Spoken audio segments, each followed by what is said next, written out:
Hospital जो हृदय रोग के लिए प्रख्यात है, मेडिकवर हॉस्पिटल्स नवी मुंबई में doctor Keshav Kale who is our senior cardiologist, उनके द्वारा महाराष्ट्र का first leadless pacemaker double chamber किया गया है।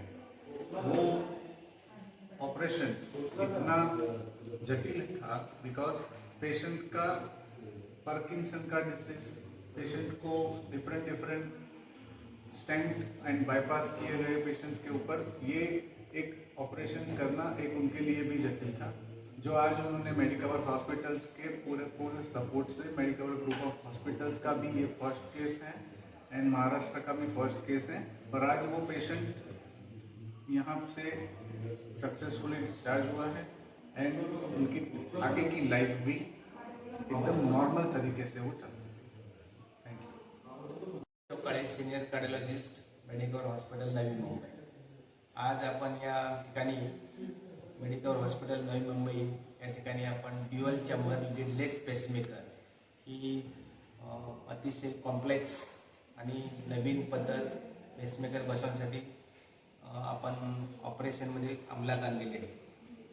तर आम्ही लास्ट वीकमध्ये एक 75 इयर फिमेल, जे पेशंटचे हृदयाचे ठोके अचानक कमी होत होते आणि सडन कोलॅप्स मीन्स सिंकोपल अटॅक होत होते, पेशंटची ऑलरेडी अँजिओप्लास्टी झाली होती, ऑलरेडी बायपास झालं होतं, त्या पेशंटमध्ये पेशंटला हृदयाचे ठोके अचानक कमी करण्यासाठी पेसमेकर बसवण्याची गरज होती। पण पेशंटला डिमेन्शिया होता, पार्किन्सनिझम होतं, इन्फेक्शन होतं, बरेच कॉम्प्लेक्स कोमॉर्बिडिटी असल्यामुळं रूटीन पेसमेकर बसवणे हे फार रिस्की होतं आणि इन्फेक्शन होण्याचे चान्सेस फार जास्त होते, तसेच ब्लिडिंग होण्याचे चान्सेस जास्त होते। म्हणून आपण त्या पेशंटला लीडलेस पेसमेकर बसवण्यासाठी आपण तयारी केली। लीडलेस पेसमेकरमध्ये 2 प्रकारचे पेसमेकर असतात, सिंगल चॅम्बर आणि डबल चॅम्बर। तर पेशंटचं ऑलरेडी बायपास आणि अँजिओप्लास्टी झाल्यामुळं, हृदयाचं पंपिंग कमी असल्यामुळं त्या पेशंटला double chamber pacemaker means physiological pacemaker बसवणं गरजेचं होतं। तशी प्रोसिजर करण्याची आम्ही प्लॅन केली। सिंगल चेंबर पेसमेकर ऑलरेडी आमच्या हॉस्पिटलला ऑलरेडी झाले होते, पण डबल चेंबर पेसमेकर ही नवीन पद्धत होती आणि रिसेंटली आता आपल्या भारतामध्ये ही पद्धत सुरू झाली। ती डबल चेंबर लीडलेस पेसमेकर ही सर्जरी आपण मेडिकल हॉस्पिटल नवी मुंबई येथे महाराष्ट्रातली प्रथम केस आणि मेडिकल ग्रुप ऑफ हॉस्पिटलमध्ये प्रथम केस आपण नवी मुंबई मेडिकल हॉस्पिटलमध्ये केली। त्या केसमध्ये आपण जे पेसमेकर बसवतो त्यामध्ये कुठलीही सर्जरी करत नाही, कुठलीही लीड वापरत नाही, म्हणून त्या प्रोसिजरला लीडलेस पेसमेकर म्हणतात। ही सगळी प्रोसिजर थ्रू कॅथेटर, जशी आपण अँजिओप्लास्टी करतो त्याप्रमाणे सगळी प्रोसिजर नळीतून होतो।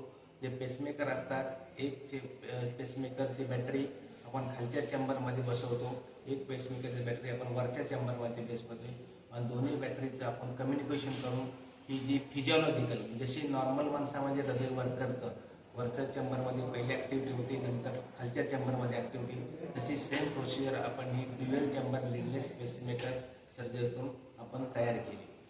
प्रोसिजर ही करण्यासाठी आपल्याला 2 ते 3 तास लागतात। पेशंटला कुठलाही अॅनेस्थेशिया लागत नाही, कुठलीही पेन लागत नाही, पेशंटला कुठलीही सर्जरी लागत नाही, एक सुद्धा सुचर लागत नाही। सर्व प्रोसिजर ही नळीतून होती।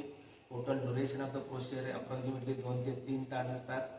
ही डे केअर प्रोसिजर असू शकते, 1 दिवस पेशंटला आयसीयूमध्ये ठेवण्याची गरज असते, नेक्स्ट डे आपण पेशंट डिस्चार्ज करू शकतो। हॉस्पिटल स्टे सुद्धा 2 ते 3 दिवसात असू शकतो। ह्या नवीन टेक्निकमुळं आपण पेशंटचे बरेच जी सिच्युएशन असते, कॉम्प्लेक्स प्रोसिजर असतात, त्या पेशंटमध्ये आपण रुटीन प्रोसिजर करू शकत नाही।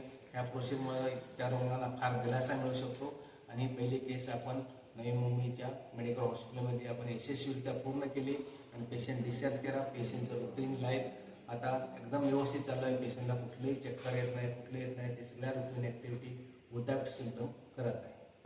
माझ्या